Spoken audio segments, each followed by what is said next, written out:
takes a second. Because Restream takes a while. A good 30 seconds or so. That is very good coffee, and it's Friday. Is it good coffee because it's coffee, or is it good coffee because it's Bailey's? A little bit of Bailey's. both. Definitely the Baileys. A little bit of both. What's up, everybody? My name is Indy, and this is Indie Game Business, and it's Friday. It's the Friday before Christmas, right? Yes. Yeah. Okay. And who we have next to me, that's Mr. Jay Powell. He is from Powell Group Consulting. And then we have Victoria Tran from Kitfox Games. Dwarf Fortress. Yay! Yes, exactly. There are other things other than Dwarf There are Fortress. other things. Yeah, there are. Dwarf Fortress is Bay 12's baby. We are just the helpful babysitter. You are just the ones in charge of herding all of those cats into one little pipeline and getting them out the door. Welcome to the show, Victoria. And I'm sitting here like not even looking at the screen because I have everybody over here on this other screen.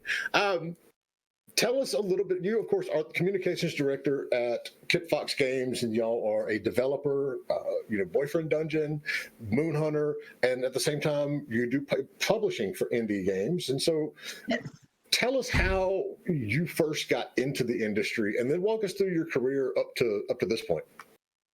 Well, in a complete nutshell, I never thought I would get into games. So I took a very, traditional route. I don't know, is it traditional, like the academically traditional route of There's no traditional route to get into the industry. I don't know. That's why this question is always so fun.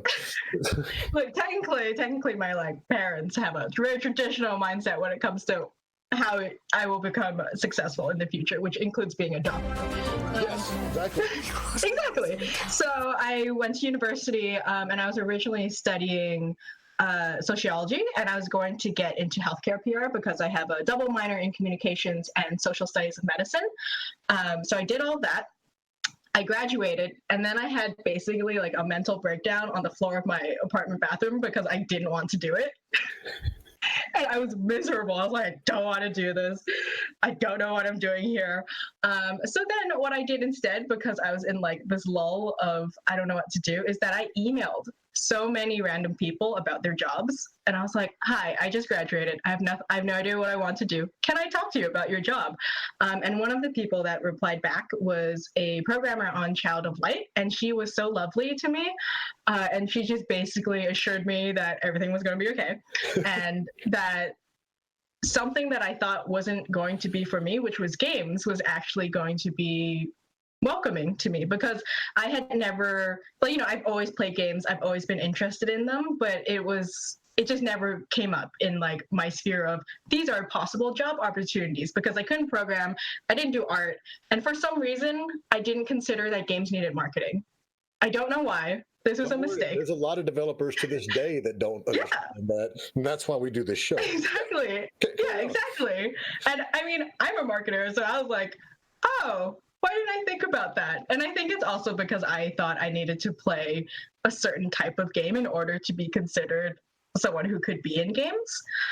So things like, I don't know, I played GTA, but I didn't play Overwatch, or I didn't play much of Call of Duty. And for some reason in my mind, I was like, I need to be able to play these games if anyone's going to take me seriously. I was wrong. So from the chat I had with the programmer, I basically started applying to game jobs, and I got a job at a studio that's basically an outsourcing studio for community management, for QA, for customer service, all those things. And I sort of enjoyed it. I learned a lot from it. I learned of a lot of processes from it, but it didn't feel like I was part of a team, which is what I really wanted. So then, lo and behold, Kitfox had tweeted out that they were looking for a community manager, and I applied, and then I'm in Kitfox, and that's my story. But see, and that's the traditional route. People, there's just now are we getting to the point where there is an actual honest to God way you can go through college and end up in the industry. Mm-hmm. But even then, it's not guaranteed. I mean, there are very few Yeah. jobs in the industry that are like, you have to have a college degree, but I was in the same boat you were. It was just 20 years ago because I graduated and told my parents what I was going to do. And they were like, you're out of your mind. You're going to be broke. And I'm like, it's games. I like games. So this is what we're going to do. So tell us a little bit about Kitfox in general, because we know that Kitfox has been around for years as a developer, but now you're also doing publishing, and on top of that, you're publishing this very unknown title called Dwarf Fortress that's coming out eventually. Yeah. So basically, Kitfox started 6 years ago, I believe, with the co-founders, Tanya Short, Shinran Liu, and Jongwoo Kim, and they so it was part of an incubator program in Montreal called Execution Labs, and it was like this whole thing that like a bunch of studios still exist from it now, and it's basically to teach indies how to make a game or how to like market it, like a little all-encompassing incubator program, and that's how Kitfox started. And then they found success with Moon Hunters. They really shattered Planet first, then they found success with Moon Hunters, and so they kept creating games. And we are now a team of 9, which is really nice. It's like small but intimate, and we can still get a lot of things done. You don't have middle management yet. No, we don't have middle management yet. I don't think we'll ever get to the stage of middle management. I know we want to stay really small. Like we were saying that 10 would be our max, but who knows in the future, I guess. But yeah, we started actually publishing internally, technically, because our game, The Shrouded Isle, was a game that one of the co-founders made with some other people that weren't from Kitfox, and they wanted to publish it, but they didn't want, like, it was easier to do it through the Kitfox branch. So that's kind of how we did our first publishing thing. And then the rest of the publishing deals that we've had with like 6 Ages, with Fit for a King, with Dwarf Fortress, with Wonder Museum, have kind of come from just connections that we've had, or our Captain Tanya has had with like friends and stuff, and them trusting us to basically handle their marketing and help them out with events and all that stuff. That's awesome. I mean, and we were talking right before we went live about how that's like completely normal these days, and we're fortunate to have a good batch of indie developers out there who are having success on some titles and then turning around and helping other indies through that situation, because it's not everybody needs help with this stuff. A lot of people don't realize they need help, or they don't want to go and get a quote unquote real publisher. So we see it on PC, we see it on Switch now, even, where some of the best publishers for other indie games are actually other indie developers. So it's good. Yeah. So on the basic side, we wanted to talk about, you did an awesome article a couple of weeks ago called the $0 marketing plan, which you admit, and we all know, it's a bit of a clickbait because there's no such thing as a $0 one. But you gave some excellent insights into how you go about marketing and spreading the word about this stuff. So let's start with the very basics. It's like, walk us through your quote unquote usual approach to PR. How far in advance of a launch do you get there? What are the absolute must-dos, check boxes along the way? Yeah, so I mean, the problem with like marketing PR is that you always kind of start from the beginning. Like as soon as the game, the game's going to be made, even before then you do market research.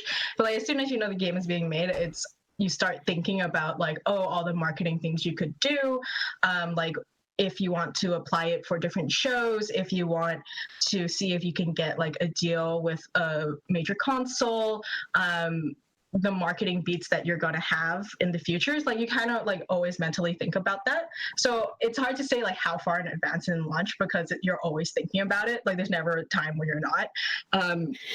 But we're talking about like when we email press, or when we I don't know, like release trailers and stuff. We usually try to email press a week or two beforehand. It really depends on the timing of when we're launching, because we also look into when are the best launch dates, right? You don't want to clash with anyone. You don't want to compete with anyone who's bigger than you. And usually people avoid Q4 because that's like the AAA time. Yes, Exactly. So if you take nothing else from this conversation, all of our indie devs out there, do not release your game in Q4. I mean, some have, and they found success, but they've been pretty big. So it's kind of hard to say. But yeah, so it's a risk you don't want to take. There you go. it's a risk. It's a risk. So we'll see. Well, maybe don't do that. But yeah. But yeah, so basically for the must-dos, I would say it's one, actually making sure you have something newsworthy to talk about. So press get like, I don't know, like 7 emails a day, probably more, tens, hundreds of emails all the time. And what you need to do is to make sure you have something newsworthy. So we usually actually don't talk about certain aspects of the game until we can email press about it. Like, oh, this is actually like the first ever actual gameplay you've seen of the game. This is the first trailer. This is the first something. You need to have something that aligns with kind of the press goals, which is that they really like exclusives. They like angles to their story. So if you have like a really heartfelt story, like that's something you can explain to them, or something, you know, exciting that aligns with their personal interests. And you want to be able to pitch your marketing beat towards them in that respect. So usually for us, that's with exclusives, because those are easiest to do. But there's other ways you could do it. And yeah, you usually always want to have a trailer. That's the way you can hook people in, because it's exciting, and, you know, people understand things more when they can see it, they can hear it, they can like see the gameplay of it rather than just reading through like a paragraph of how you play a game and seeing random screenshots. And also, honestly, just making sure that you have the best title in the world for your email, because if not, they're not going to click on it. So what are some of the things, I mean, because that's a tip that goes into 100% of all parts of business development in the industry. So how do you go about making those subject lines that are catchy? Because I mean, it isn't art. It's not like you can just, it's not like it used to be a shitload easier. Now it's not so much. I mean, how do you do it? I mean, do you use emotes? Just any tips and tricks along that line? Yeah, I always like to use emojis in my email, though you have to be careful that depending on how you're sending your emails out, like I know one of the mail merges, it actually gets rid of the emote, so it becomes a square. And some email servers don't accept emojis, so you have to be careful about which emojis you use. I like using emojis. I feel it's catchy.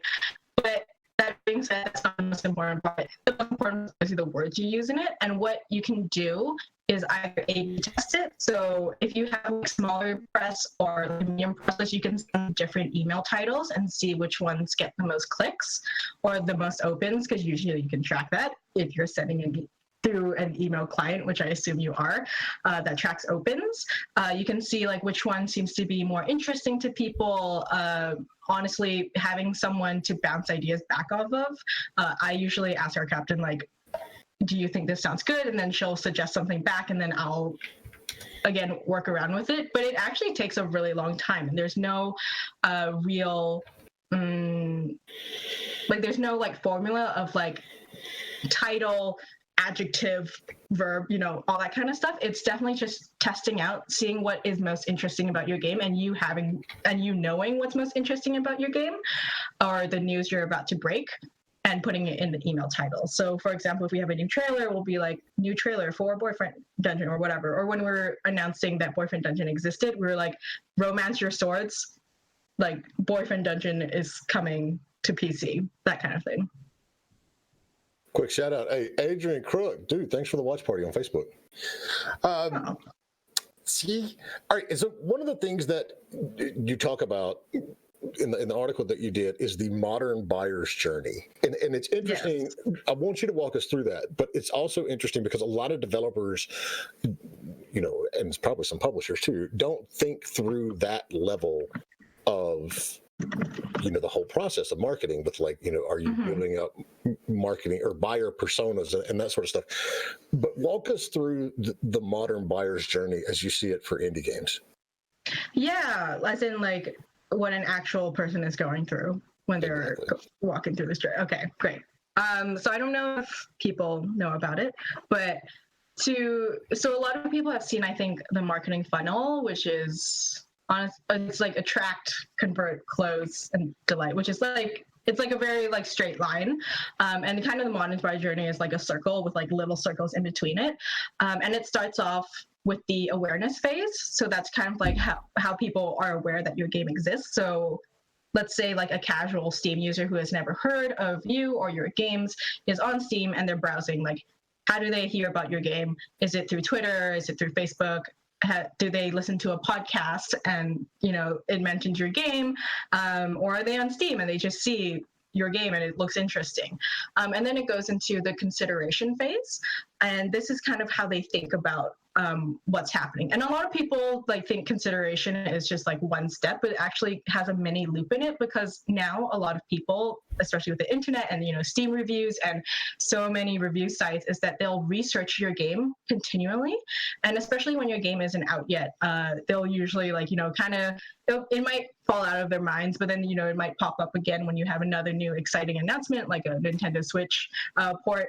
And then they'll like think about it again, they'll ask their friends, and it's all about rediscovering your game and seeing what you're doing with it, seeing if they like it, because so many games are coming out that honestly it's very easy to be lost in the sea of games. So as they're going through the consideration phase and, you know, thinking about it, and you're hopefully doing things that attract them and make them continue considering your game like an anime or something interesting, it goes into the purchase phase, which is like the action of buying your game. And again, that in itself is really difficult because people, I think Chris, I forgot his last name, but Chris from Adventure Mountain basically says that what a person does is they'll put like a Steam game in their cart, but that doesn't actually mean that they're going to buy your game, because this cart in the Steam page is basically them reconsidering if they want to actually purchase your game. Because, you know, some people might remove it, they might add a different game, all that kind of stuff. So there's still like activities you need to do there. So like having a good review from press, having really good word of mouth, let's say, and having other people. This is more difficult because it's kind of chicken and egg thing, but like having people who've played your games like recommend it, and all that kind of stuff really helps them in the purchase phase. And then it goes back up into the loop into a post-purchase experience, which is kind of the loyalty loop, because I'm assuming you want to make more than one game and you want to have a loyal fan base. You want to have a community that even if maybe the next game you make isn't for them, they can be like, no, this person has made good games and it's worth signal boosting them or helping them out or recommending their previous games to their friends and all that kind of stuff. And you kind of get a little loyalty loop, and you need to do activities there to attract them. So, and then it goes all the way around in a circle and it continues. And that's kind of the modern buyer's journey in a really, really small nutshell. Yeah, I don't ever remove things from my Steam wish list. That's why I get emails like I got last night that says 26 games in your wish list are for sale. I'm like, oh, yeah. Woo! Steam sale started. Okay, good. That's I love cleaning out. I love cleaning out my like wish list and my cart and stuff. So I actually have a bit of guilt when I do it, because I'm like, oh man, I totally meant to buy that and now I didn't, and I don't want to remove it because I might make the developer feel bad. And so I know. I should probably, and then I end up buying it and I'm like, okay, well, I'll play it anyway. So, you know, Kitfox does their own games. They do, you know, external studios games. Do you use different strategies for different genres, or does it usually stay the same from game to game, or how do you look at that? Because I mean, Boyfriend Dungeon is very different than Dwarf Fortress, although they both kind of take place underground. But that's beside the point. You know, you've got different genres and literally different groups of people that you're hitting. So I mean, does the strategy change up, or do you usually just stick to the same, you know, methodology? Yeah, so I would say we do both, actually. So there's like a base method I have, and then depending on the game, I'll branch out. So there's like the base method is obviously Kitfox at this point has enough of a community that telling them about the game and also like doing the way we've usually done things, which is like emailing press and posting on Twitter and writing newsletters and basically going to events, etc. Like those kind of basic things that we cover, like we do those. But depending on the genre, I'll try to reach out to other places. So like with Mondo Museum, for example, obviously like I need to find museums. I need to reach out to museums, see what we can do with them, see if there's a partnership there, see if there's any like kind of museum / tech and art related sites that I can talk to, and seeing what we can build from there. Like I don't necessarily always go in with a solid idea of like, this is how we're going to partner with them and this is what we're going to do, but just basically poking around and seeing like, hey, like we're doing this cool thing. Would you be interested in talking and seeing like what could come from this? Or in the case of like Dwarf Fortress, because it's massive and honestly well known by itself, it's kind of seeing the places it's touched and seeing what we could do with that and seeing if there's interest there or partnerships there. Like I know that the people from Terraria really like Dwarf Fortress, so I want to talk to them and see like if there's anything going on there. I haven't talked to them yet. It's in my mind. No pressure, guys, but you need to put a plug for Dwarf Fortress in Terraria. There we go. No pressure. Yeah, exactly. but see, those are things that a lot of people don't think about. But if you even look, and it's funny that you mentioned Terraria, because for years when Minecraft booted up, there will be a thing that said, check out Terraria. I mean, and you can't really get better marketing than a game that millions, hundreds of millions of people play. But those are things that developers need to be really looking at, because to be blunt, a lot of the marketing and the communication channels out there are so flooded anyway. You know, if you can get some sort of cross promotion going on with other devs, that's awesome. Yeah, I think cross promotion with other indie devs is really important, and it's really nice because I think a lot of people get caught up in marketing to each other, like devs marketing to devs, and they forget that actually you need to market towards the general public, because there's only so many devs and there's only so many devs to buy your game. So it's definitely like trying to reach out and trying to get outside of your own general community. Because as much as I love the Kitfox community, obviously, it's always beneficial to try and reach out, because there's always going to be places you haven't touched or people who haven't heard about your game. So you want to try to get there. Andy, we got a question? Yes, we do have a question. We have a question from Factual Block 301, and that is on, I don't know where that's Mixer. From. Is that Mixer? Yeah.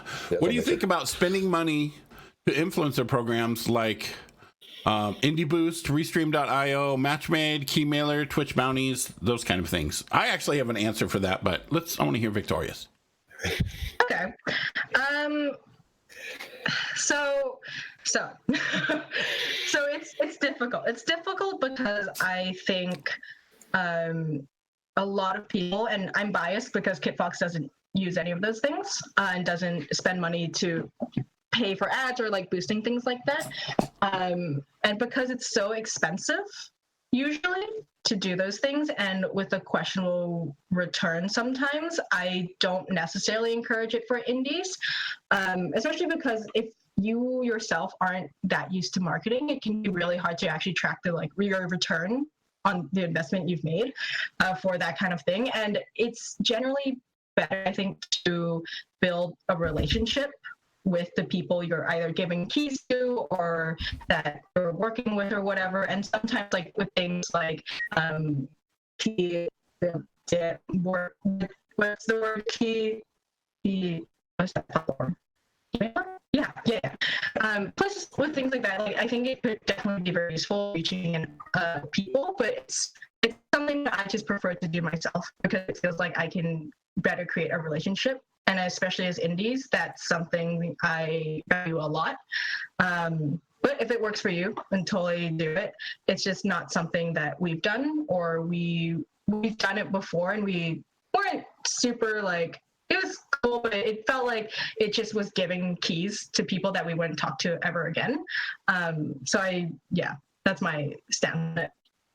So, Indy, what's your answer? My answer? Well, I work with what we use technology for doing that, so we can like work. We have a core group of influencers that we work with, but we use technology to verify everything from like joining a Discord to how long somebody streams to putting a panel on Twitch, but I also agree with the building relationships with streamers. If you just go to a key distribution site, you're pretty much just like shotgun blasting keys out there. But it's definitely important, the relationships with streamers. Big time. So yeah, that's pretty much my take. Yeah, it's all about the relationships. You might be a little biased, but yeah, I'm a little biased. And that's why, people ask us about our publisher list that we put out there, and they're like, why do you just give that list away? I'm like, because it's not about it's not about just knowing the company's there. It's not just about knowing the influencer there. It's about the relationship that you have with them, and that's the part that actually matters. And so, yeah, I appreciate that. And now I've completely derailed and lost my train of thought. Here we go. So that's fine. Let's talk about Dwarf Fortress for a minute. How do you approach marketing something that is already a gigantic underground? I don't even know if it's underground. I guess literally it's underground, but it's just a cult favorite like that. I mean, how do you approach the marketing this new version that you all are publishing that actually has graphics and such? Very, very cautiously. And with fear. Why? So that's what we always want to boil down to, like the very most common questions. So explain why you have to approach it cautiously. So Dwarf Fortress is the most difficult thing to explain in the world. Also because its community is so interesting and in the most lovely way. So I'll get more specific with it. But basically, if for anyone who doesn't know, Dwarf Fortress has been worked on for 16 years, and it's still being worked on and it's being updated and all that. And it's free. You can download it. There's no graphics. You can download graphic packs for it that like fans of the community have made, but it's free. It's completely free. It's made by Kitfox Games, which is Tran Adams and his brother Zach Adams, and they're super lovely, first of all. But the fact that they've worked on this game for so long and it's so complicated and it's completely free means that because the Steam version is paid, we had to be very careful of how and why we explained why there was going to be a paid version and why it was going to be on Steam, all that kind of stuff. Because the community at this point has become very protective of Tarn and Zach because they've put their life's work into this. And if you've never heard of like Kitfox, or honestly anyone who wanted to publish like, let's say, Dwarf Fortress, it's very it can feel like we're trying to take advantage of them by like taking advantage of the Dwarf Fortress name by being like, we're going to charge money for it now, even though it's been free all this time. Publisher, now you have to pay for everything. Exactly, right? And we're going to have microtransactions. Oh God, they were literally like, Victoria, the community had asked me like to start microtransactions. I'm like, no, it's fine, don't worry about it. But it makes sense, right? I would also be very wary if like a developer I've loved who has released his game for free all these years suddenly had a publisher that I've never heard of and they were charging money for a game, right? So that's why I would say very cautiously and very carefully. But I think what has worked out very well is that both Kitfox and Bay12 are very transparent in how they do business and how they do things, right? Like we explained our cut, we explained why it was happening. I was always available for people to talk to me. I talked to the Reddit mods who run the Dwarf Fortress thing, and honestly, it's been a lot of just working up like trust with the community and talking to them and kind of creating a space where they felt comfortable with me and therefore with Kitfox. And yeah, so that's kind of how we started approaching Dwarf Fortress and its cult status. Honestly, it's going to become a GDC talk and we're working on it. So GDC 2020, if you want to see that. Yeah, and it's basically just learning to build a lot of trust with a community that is very protective other developer. But I think you did it well, to be blunt, because Thank you. it wasn't like we're coming out and Kitfox is publishing this and it's going to cost whatever it's going to cost. It was, the messaging from day one was, the reason we are doing this is to help pay some medical bills.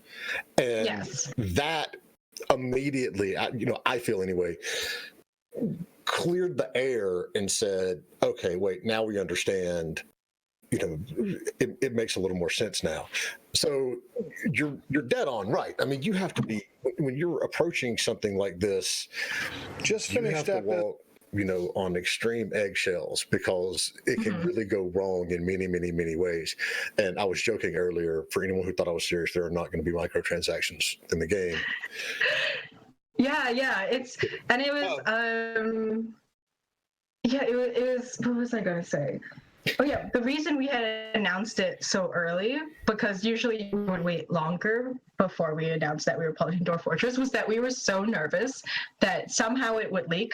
Not sure how, but somehow it would leak, and then we wouldn't be able to explain ourselves. So that's why we had said it so early, before Tran even started working on the Steam version, because we were like, we need people to know that we're doing this and why, from our end, before they start making they start kind of making conspiracy theories of why Kitfox is publishing Dwarf Fortress. So I don't know if this is public or if you can even say it. How many wish lists do you have on Steam for Dwarf Fortress so far? Can I say? I can say that we have over 200K. Holy crap. Shit. That honestly, every time, Dwarf Fortress is such a a new thing. Just every time I look at Dwarf Fortress stats, I'm like, wow, that's amazing. It is. Yeah. It's a game, like I said earlier, that I have been absolutely fascinated by for years, but I wasn't going to even try to tackle it with ASCII.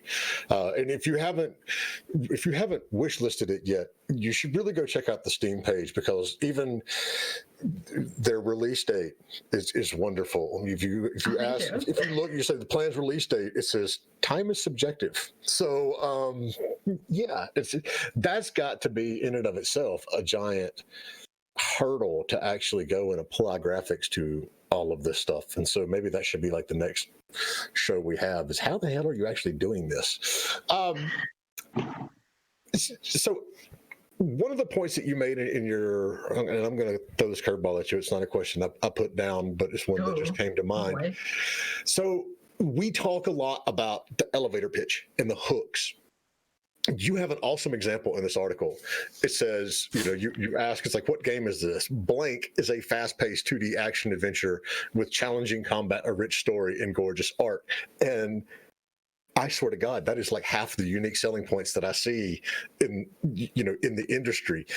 And you point out that that could be Hollow Knight, Boyfriend Dungeon, Dead Cells, The Messenger. I would say Celeste or Celeste, however you pronounce it. I'm not 100% sure. It could be Celeste.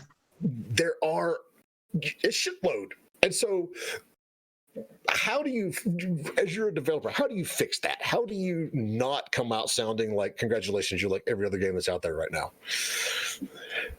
Yeah, so one of the things that I like to do is, you already did it kind of yourself by not saying a game title at first, is to actually remove your game title and any proper nouns that you have from your little description, and just input the closest competitor you can think of in there, or multiple competitors in there. And if they sound basically the same, that's when you need to change kind of the hook and the description of your game.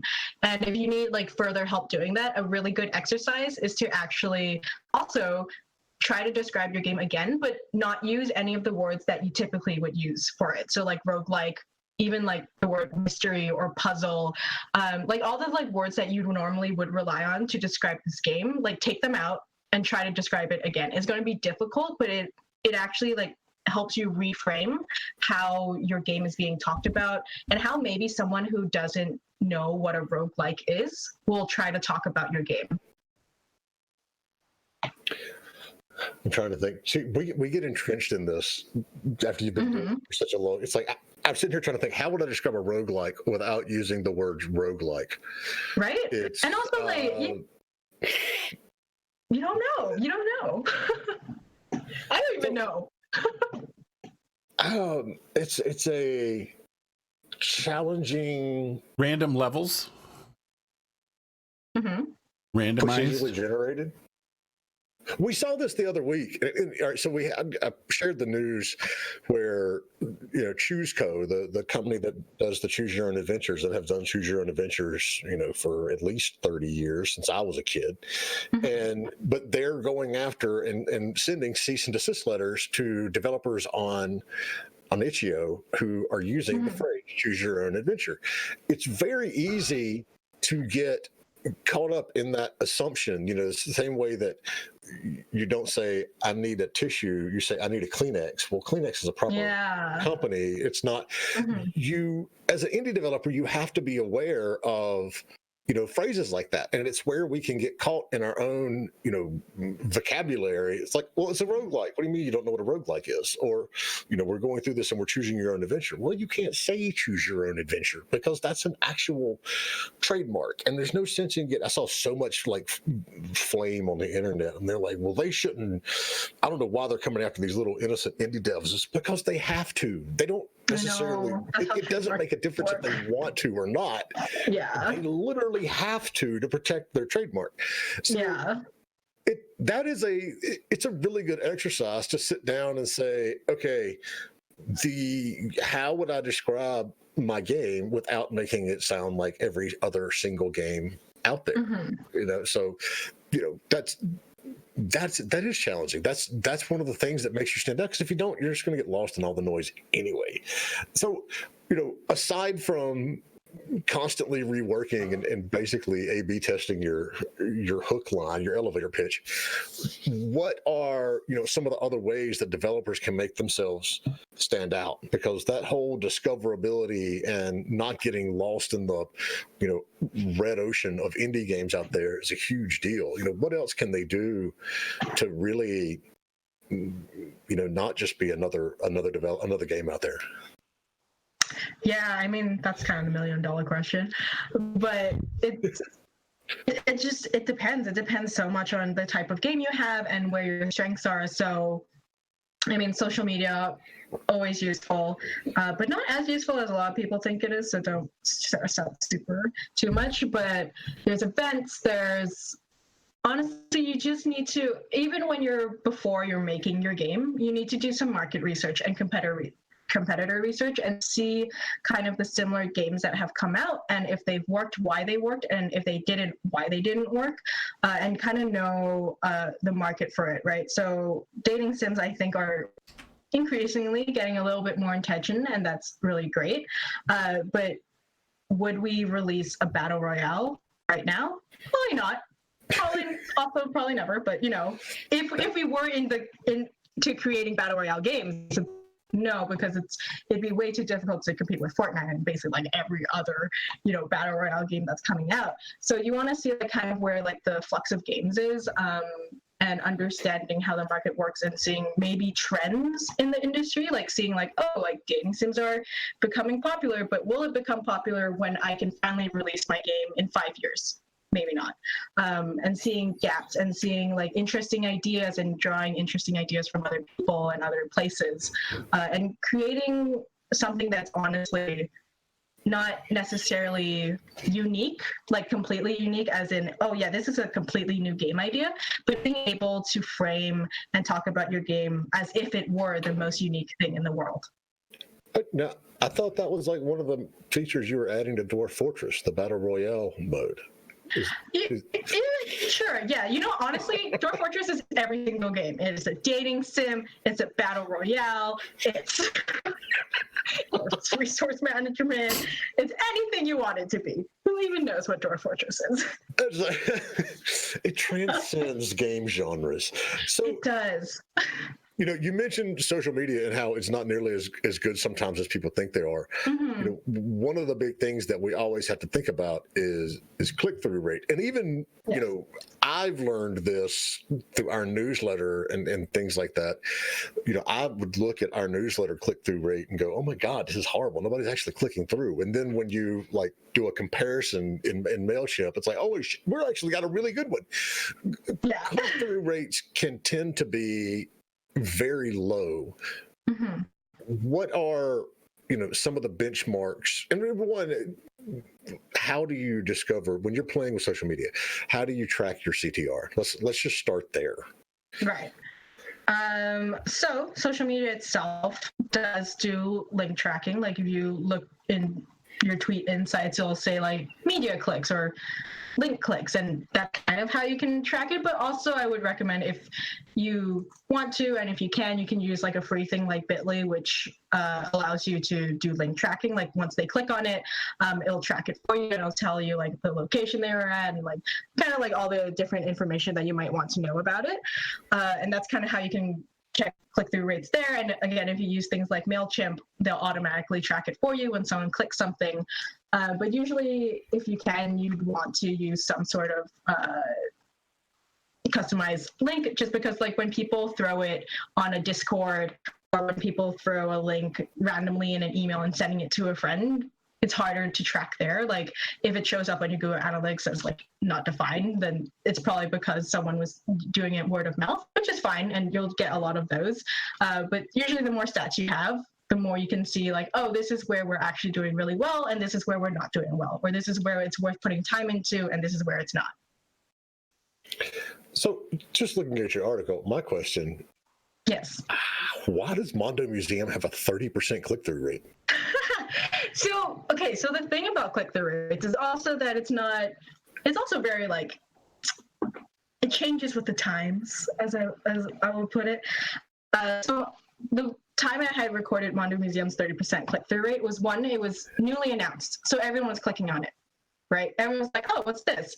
And also possibly because it's a game that has the word museum in it. Not a lot of games actually have the word museum in it, and people would just click it, is what I would assume. It's pretty like attractive in that way. Also, again, we had a lot of curious museum people just clicking through to see what Mondo Museum was all about. Hence the really high click-through rate. As your game kind of like loses its initial like, wow, this is a new game, and then people are like clicking to see it all at once, it'll probably drop down. Probably. I mean, if it stays at 30%, that'd be amazing. Oh my God! Yeah, I mean, to put that in perspective, if you have a 5% click-through rate on something, I think you're muted. Awesome. Oh, there we go. No. Okay, now you're back. It's her. She's messed up. Oh no! I'm sorry. If you have a 5% click-through rate on anything that you do, that's amazing. And so when I saw that, well, the first thing I thought was, oh, Victoria missed a decimal somewhere, because there's no fucking way that's 30%. But it is, and that goes to the, you have a good point on there it has the word museum in there, and there aren't a lot of games with museums, and generally, if they are, they involve Indiana Jones. But it opens up some of those secondary marketing channels that you don't necessarily get to use. So when Fallout 76 came out, they actually did a whole campaign with the West Virginia Board of Tourism, and so it's things like that you, as an indie dev, you really, really have to think outside the box and say, how are we going to be different than, everything else out there? And so, you brought up MailChimp and Bitly, and that is a segue into another good question that we get a lot. As the communications director who's managing the PR and the marketing and the social media, what tools do you use? In terms of... You mentioned Bitly and MailChimp. Yeah. So when you're doing all of this, and managing all of this, and tracking all of this, what are the tools, the programs, the websites? What do you use? Right. Okay. So It depends. It depends on. I've seen a lot of people use different things, but me personally, I use Bitly. I use TweetDeck, if that counts as for anything. I use TweetDeck. Yeah. MailChimp, though we've recently switched over to Sendy because it's cheaper. So Did you reach over to there what? we go. Sendy. It's called Sendy. It's like it's a very bare bones newsletter sending thing, and it requires a lot of back end work, but it is super cheap. It is super cheap. I've not heard about this. Yeah. I mean, I think because it's not as easy as MailChimp for sure to use, but if you have a big enough mailing list, it might be worth it because we were racking up those fees, real big fees. How big is your mailing list? I don't know if I can say, so I'm just gonna say it's a big mailing list. Not incredibly huge, I think, but our newsletter is up to 2,000. And so it's getting to the point where that's the reason I asked, because we're approaching that MailChimp benchmark where it's like where you start paying $50 we're paying like $50 a month right now, to get everything out. So it's wonderful that we've had this much interest in the show and the message and all the stuff that we do, but at the same time, y'all are costing me money, and this is like my hobby. I know things cost money. Oh gosh, this isn't like the side of the company that generates revenue. This is the side that we do, education side. And so I was interested because that's one that I wasn't sure of. So what are some of the most common mistakes that you see other developers making when they're going out and doing PR and marketing for their titles? Honestly, it's not knowing what's interesting about their game, which is unfortunate. Or I'll see the materials they're using, and from an outsider's perspective, I'm like, I don't actually know what's happening in your game, or this screenshot isn't interesting. Like, you think it's like very cool. It's basically indies or developers in general, honestly, thinking one thing, and then like from an actual outsider's perspective, not connecting. So whether that's with the hook and it not being very interesting at all, or screenshots that basically show nothing, it's that kind of thing when you do PR, because it's not understanding the goals of PR in mind, right? Because you're showing off what you think is very cool, but that's not the point of PR. You need to show off what they think is cool about your game. Right. So for example, I know I was talking to Pip, who works for No More Robots, and they were talking about Descenders, which is a biking game, but downhill bike racing game. I honestly I haven't pitched their game before. So, but what they were saying was like, oh, this game is like a super cool, procedurally generated, like different every time, like biking experience. And I'm so sorry, Pip and Micros, if I am pitching your game wrong, but please bear with me. Please don't make me. Don't worry, nobody listens to us anyway. You're good. It's fine. No, but soon they found out that actually, like, no one was interested in that pitch. What they were interested in was just the ability to bike downhill really fast. Like, they didn't care about the fancy words. They didn't care about all the this is like procedurally generated and all that. All they wanted to do was like, can I bike downhill really fast and crash into this thing? Right? And that became the game. And they're like, oh, okay, so we need to like switch our messaging around. And again, like, even people who are pros at it get it wrong. That's totally fine. It's just being able to pivot and change depending on what your community responds to and what press responds to, and having kind of the eye to see, what I originally really loved about my game idea isn't necessarily the main thing that's attracting people, and that's okay. It's kind of like putting your ego in check and seeing what people like. Which is sometimes hard to do. And two, as the developer and even as the publisher or the biz dev guy behind it, a lot of times you get so into your game that you forget what's actually appealing to other people because you're so close to it. You can't like step back and go, oh, that's what's cool about this. So we got a question. Yeah, there was a question from a while back there. All right. This is from Factual Block. Mixer, did you ever consider adding gameplay interactivity for stream viewers with tools like GenVid? For example, viewers can send items or to help or screw the streamer game session. Do you think it can boost significantly a marketing campaign?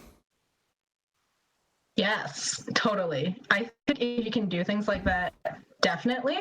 We haven't personally used it because so far the games that have come out don't necessarily, it wouldn't really work with the kind of games we make, because usually we make very narrative games, and it wouldn't, those things are more, I think, suited for action games. But even then, we would try to have some sort of interactivity that streamers and their chat can have, because that's the whole appeal sometimes of like playing a game. It's like Cluster Truck was a whole thing about that. But like with the Shrouded Isle, you could rename your characters or rename your villagers so that it was your chat being sacrificed and kind of things like that. Because one of the goals of streamers, let's say, is that they want to have experiences with their audience, and that's what keeps them coming back, and that's kind of the appeal that those kinds of games can do. So if you can do it, for sure, I would definitely recommend it if you have the time, if you have the ability. I think it creates a really fun experience that people can also clip and share on social media, which is always nice. And I think it's interesting that we're getting tools like this now because it's good for the streamers as well. I mean, as an influencer, you're constantly trying to find new ways to make your channel appealing and drawing users. And if you can add that, you're playing games that add that level of interactivity in there, you're helping the streamer. You're, as the developer, you're helping your own game. It's good, but like you said, it's got to be the right type of game. All right, so we got about 10 more minutes of Victoria's time here. If you have questions, you can fire them in either to me on Discord at discord.gg/indiegamebusiness. That's our official chat cord with now over 700 people, probably about 600 and some companies on there now. But, if you're on Facebook, Mixer, Twitch, YouTube, pop the question in there. We'll see it on Restream. We'll get it answered for you. There's a lot of ways that you can get your game out there now, Victoria, between marketing directly to gamers, your magazines, your websites, your streamers. Who's the most important to be targeting, and what's the best way to do it? There's no most important, because the most important is whatever is working for you. Honestly, probably gamers technically is the most important, because there's only so many press outlets, so many streamers, and you want to get the general public hopefully on board.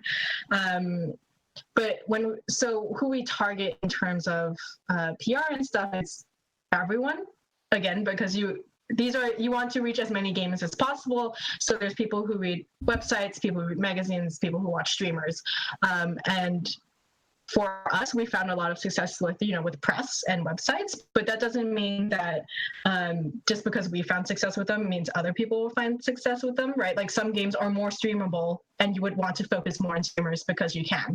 But again, because our games can be spoiled because they're so narrative heavy, we do like to do more press and stuff, but that doesn't mean streamers are left by the wayside, because again, you want to cast your net and focus on building those relationships with people that will help spread the word, basically. So yeah, I can't say there's a most important in that group. It's just knowing your game and its needs and where it might work on best. Some games aren't fun to talk about in press. Some games aren't fun to play on stream with other people. It just all depends on your game. And that may have answered the next question that we had. So where are the best places to go to reach out to your community? I think the problem with marketing is so much of it is it depends. You try explaining biz dev to people. It's the same thing. I know. I need a publisher. It depends. That's what I've joked about putting on my business card for years. It's just quote, it depends. Honestly, yeah. Make the podcast name It Depends. Are things like, what's the damn, my brain shot here, Instagram, are things like Instagram better than Twitter because they're more visual based, or is there it's easy enough. So I'll tell you the way I think about this stuff, and it's just from the business point of view. And someone asked me yesterday, "It's how do you decide what platform to put your game on?" And I'm like, "Well, you look at the demographic of your end user, and if it's more kids, you're going to skew towards, tablets and the Switch. If it's more, core gamers, then your console."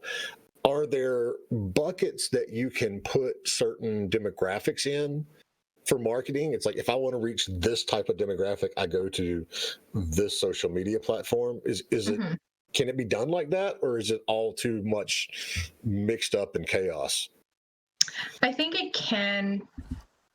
There are buckets, I think, in terms of demographics for social platforms, but I don't think it needs to be a rule that you have to be there, or that you will only find success because they are there, because it, again, depends on your game.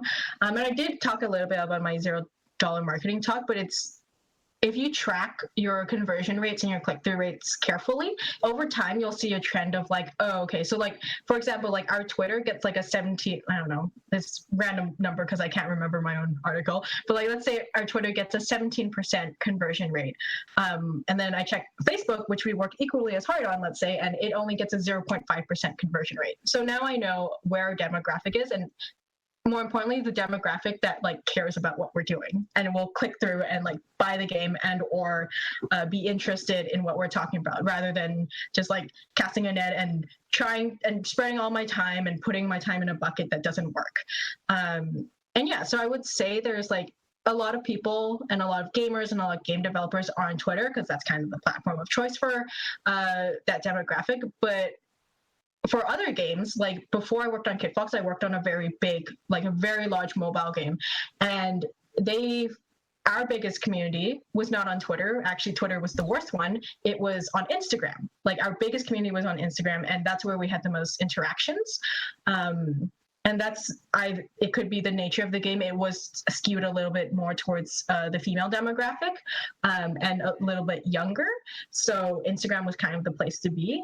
But again, it depends on your game, and it depends on how well you can work a social media platform. Some people are amazing at using Reddit. I'm terrible at Reddit. Right? I barely spend time on it. I'm like, I can't also do this and Twitter and Instagram. So I'm just gonna like kind of leave it by the wayside. And the community, again, which you are building and have built relationships, will help you pick up the slack, hopefully. Because they're like, I'm on Reddit, I want Reddit points, I'll just post it there. And it works out. So yeah, it's really kind of seeing what works for you, and you can use the demographic like bucket as a guideline. But if you are really good at it and you know how to work whatever social platform, then go for it. I don't know.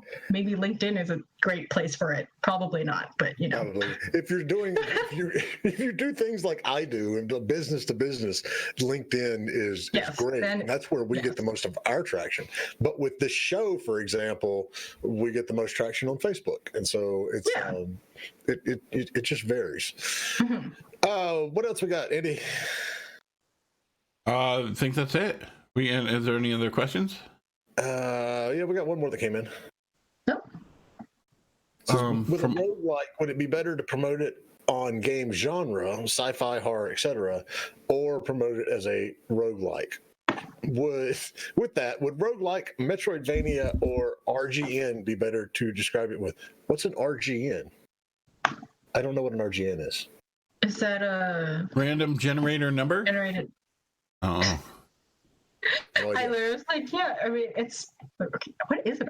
I feel bad. We're going to answer the first part of that, Night Wolf, and then you have to tell us what an RGN is because we're not sure. It's a human gene which codes for protein. See, that's what I was. It's like I couldn't remember, but it sounded like a DNA thing. Oh, an RNG, random number generator. RNG. But he has randomly generated number, so that's what was throwing us all off. All right, so yeah. So the question is it better to promote it into the genre or call it a roguelike? And then do you use the word roguelike, or do you use words like Metrovania or, an RNG or an RGN game? I've never heard it called RGN. That's a new one. Yeah. Because none of us have ever heard of the RGN side. Yeah, I'm pretty sure it's RNG. I think it's RNG. I've heard RNG. Anyways, it's just before I ask the question, random question for you is that can you describe what a Metroidvania is to me? It's a platformer with. That's all I think of. To me, to me, you could classify the original Mario Brothers as a Metroidvania. It's a platformer with attacks. With A platformer with shooting. Yeah, but you can shoot in Mario. You get the fire thingy, and you bounce fireballs at people. Yeah. I think isn't a Metroidvania where like a certain section of the like map you're playing in is cut off until you I think Metroidvania doesn't that mean like a cross between Castlevania and Metroid? Yeah. Yes. But tell me, all right, here we go, viewers. Tell me why Super Mario Brothers is not a Metroidvania. I challenge you. Not a Metroidvania. But anyways, that kind of like proved my point. It's like I feel Metroidvania is in the same scope of roguelike, where it's like no one really knows what it is. It kind of at this point means nothing. At least to my mind, it's like when someone says Metroidvania, I'm like, oh, okay, there's a platform and you have to get items, which like doesn't evoke anything anymore. And I think one of the most important things when you do PR and you do marketing is that it's not actually being descriptive about your game, even though it has to be truthful description of your game. Like that's not what people care about. What people care about is the feeling, right? So they want to be like, oh, like that's why I would just say like describe it with more feeling type words like horror or funny, like I mean you use better words for this and just romance, like that kind of stuff, because when you make it sound cold, like this is a fast-paced action platformer shooter thing, it's like, okay, I've heard all of those words before, but it's not exciting to me. What's exciting to people is always the feelings, right? It's always like, oh, like you're gonna like it's gonna be like the most mind-blowing horror game that you've ever played. Again, these are terrible descriptions because I'm thinking of them off the top of my head, but like the cold, the best ones, the random ones. So Faction Block says it's different because the camera follows the player. I would argue that you can't pin camera movement on a genre. It's still the core game loop is still the same. You run, you jump, you gather stuff, you beat enemies. It could be, I guess so. But I mean the thing is, it's like so few people actually can define what a Metroidvania is, and everyone kind of has their own like ideas of what it could be. And also, if you were to again tell a random player who like what a Metro or like say this is a Metroidvania, they would have no idea what you mean by that, because I will say I think we get caught up a lot in thinking everyone has the same knowledge as us, when actually like things like that kind of become like legal terms. Like, you know how like some legal terms you're like, what is that? And then they explain and you're like, why couldn't you just have said that instead? You would think that would be the true phrase Metroidvania, because it's like Metroid and Castlevania. But what if someone hasn't played Metroid or Castlevania and like right? That's like to explain. What I want to know is what's the difference between roguelike and roguelite? Is it like a roguelite but it's lighter? I mean, but yeah, there's it's like actually a lighter two different version. phrases. Yeah. It's a roguelite and like. Yeah, it's really. Mm-hmm. All right. Again, well, you know what? It gets so weird. We've got a question from Cargo Cult Gaming. When should I give up on marketing my game? Maybe people just don't like it, or maybe I failed to find my market. Never give up. Just endlessly do it.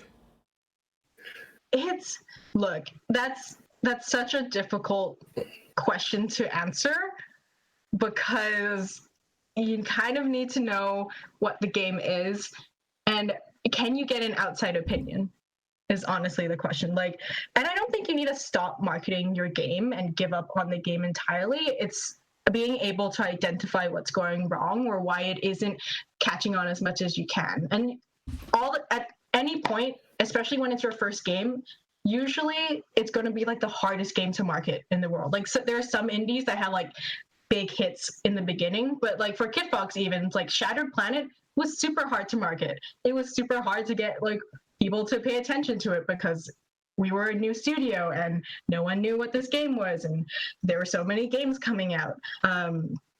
So it's honestly going to be difficult if you're self-publishing and you don't really know what you're doing, but I think it's good practice and it's worth trying, depending. But if you honestly are dying and you can't pay like medical bills and stuff, then maybe try to work on it on the side or something. So your game is Children of Apollo, right? If I were to just like give you my very first like whatever feedback for the game looks amazing, but then the main character is just like this white figure. So it looks like everything else has all of this detail in it, and then the main character is just like this white thing on the screen that is kind of just like a couple squares. Right? You have all of this amazing artwork and animation, but then the main character is just a couple squares put together. That would be like just looking at it, just my very first feedback on it. I think it looks awesome. And you're selling it for too cheap, Cargo Cult. That's going to always be my feedback. If you're selling your indie game for less than $15, either sell it for $15 or build content until you can justify selling it for $15. Right, and this was released 2 years ago as well. And that's one thing to keep in mind. Once you've launched and you've had 3, 6 months or 12 months go by, it gets increasingly hard to, continue to promote that game unless you're doing a steady drip of new content and you can go out. And I'm biased, I love these guys to death. To me, the perfect example is the Tresay brothers and Star Traders Frontier. That game was originally launched, back in August of 2018, and they have had 192 updates to that game, adding not like bug fixes, adding new shit to it. And they have a wonderful community around them as well. Yeah.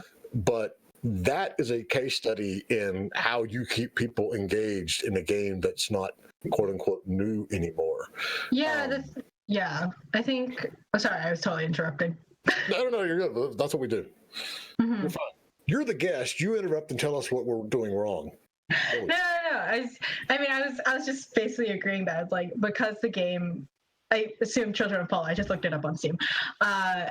Because it is 2 years old at this point, honestly 3 years coming on technically because it's 2020, but it's going to be very difficult unless you have things like free DLC or something that makes it newsworthy again and that you can pitch it again to press and to people, because honestly Moonhunters had the same problem where when we first launched it had a lot of problems. Like there were bugs with the online multiplayer and it didn't sell as well as we wanted to.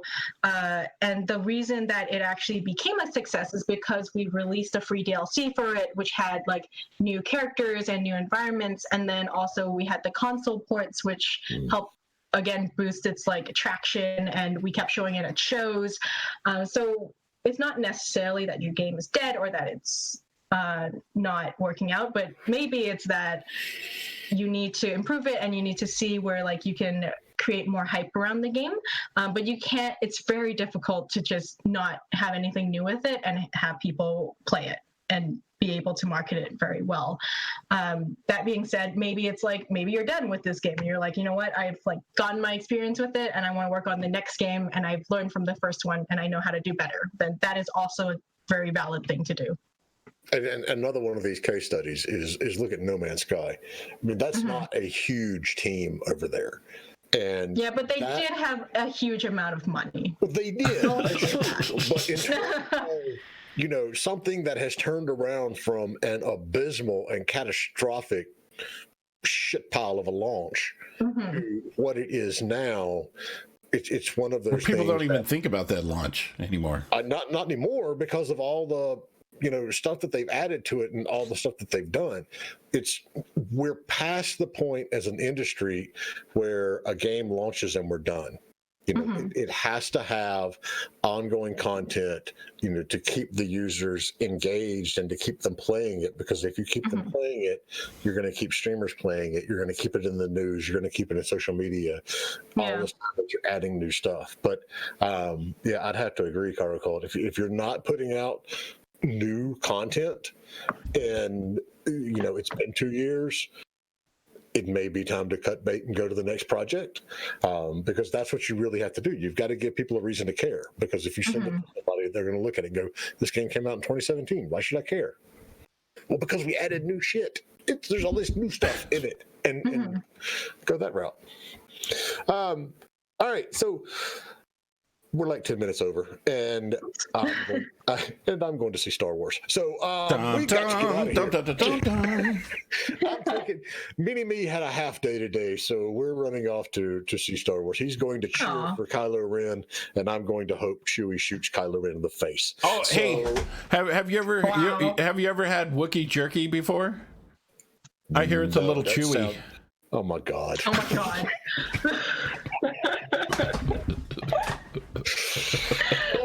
I needed more beer time to go. That's funny. So I picked up Children of Apollo. I'm going to play it right after this because I think it looks really neat. Aww. Yeah, it does actually look really cool. There you go. That's what you need to do, Carter Colt. Come on different podcasts and harass the guests, and then we'll start playing the games for you. There you go. Yeah, that's That's it. Just harass people. My game. Badger them. Why aren't you playing my game? Yeah. So thank you so much for folks out there who are listening. If you have questions, Victoria is on our Discord server. Like I said, it's discord.gg/indiegamebusiness. Yep. And yeah, thank you for being here. This was awesome, and you are welcome back anytime that you want to come and keep us posted on Dwarf Fortress and all of those. For sure. Thank you for having me on. Jay, when's our next show? I don't know. Your game is Save Your Nuts. Am I in charge? You're like some of the people that work for me. It's like Save Your Nuts. All right, so we're not having one next week because it's Christmas. Yeah. And let's see. I'm flipping through my calendar. Then we have New Year's. All right, so wait, hold on, getting there. Our next show is gonna be like January 10th. Jeez. Okay. Yeah. 2020. And before you book any further out, I might be gone in the middle of the month. I don't know yet. I might be going to NAMM. To NAMM? Yeah, it's a big festival, a music festival thing in Anaheim. I thought you were talking about you were going to Vietnam. No, not Vietnam. NAMM. N-A-M-M. That I don't know about. There's